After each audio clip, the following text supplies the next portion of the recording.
وسهلا. كيفك؟ الحمد لله تمام. شو رايك بالزواج المبكر تحت 18؟ إن كان للبنت ولا إن كان للشاب؟ والله يعني الزواج بشكل عام هو منيح، بس الواحد لحتى يلحق ياخذ خبرة بالحياة بالنسبة للشاب.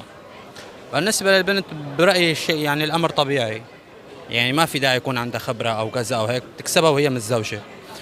وبجوز تحسي برأيي إنه هل يا ترى نسبة الطلاق كثرت من وراء الزواج المبكر؟ بالعكس، يعني أحسن للشاب وأحسن للبنت إذا الواحد تزوج بكير.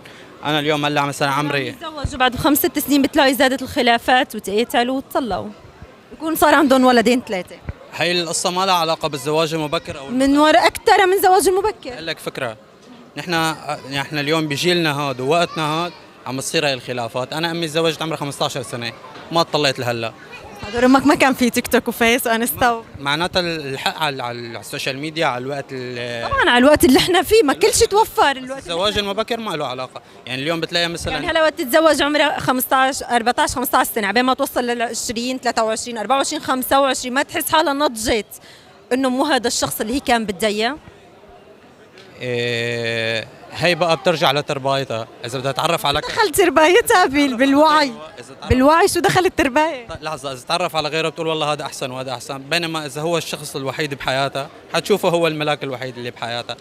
أنا لحظة لأقول لك هلا شباب السوريين ملاك؟ أه؟ هلا شباب السوريين ملاك؟ لا، حلل لي اياها.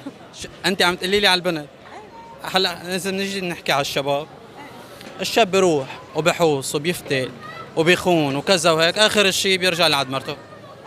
طيب هي ما رح توصل لعمر انه بعد هالخيانات اللي شافتها والقصص اللي شافتها ما رح توصل لوقت النتاج ندمت؟ بدك أقعد أحكي قدام الكاميرا ولا أحكي لا بصراحة؟ طبعا احكي بصراحه قدام الكاميرا. خذ نحن دائما هيك مجتمعنا مثل ما تربينا كشعب شرقي تمام هيك، الشاب بيعمل شو ما بده والبنت لازم إذا عملت غلط صغير يكون الحق عليها. وأنا مقتنع بهذا الشيء وآسف على الصراحة يعني. طبعا أنا بعمري ما قربت على هذا، ما تاخذوا هلا عني نظرة سيئة يعني ولا كذا وهيك، بس إنه هيك يعني بشكل عام عم حكيكي هذا الواقع تبعنا. إن كان للشاب وإن كان للبنت، نرجع لموضوعنا الأول إنه الزواج المبكر هو بيعف تمام، بيعف عن الخيانات وبيعف عن التجارب وكذا وهيك بكثير. واليوم نحن ما لنا حاسين الزواج. انا اليوم صار عمري 27 ماني حاسس الزواج بسبب الغلاء المهر وبسبب غلاء الغربه والبيوت وكذا والى اخره. بينما انا هلا لو يرجع فيني الزمن وحدا يقول لي تعال زوجك عمرك 18 بقول له فضلت على راسي من فوق.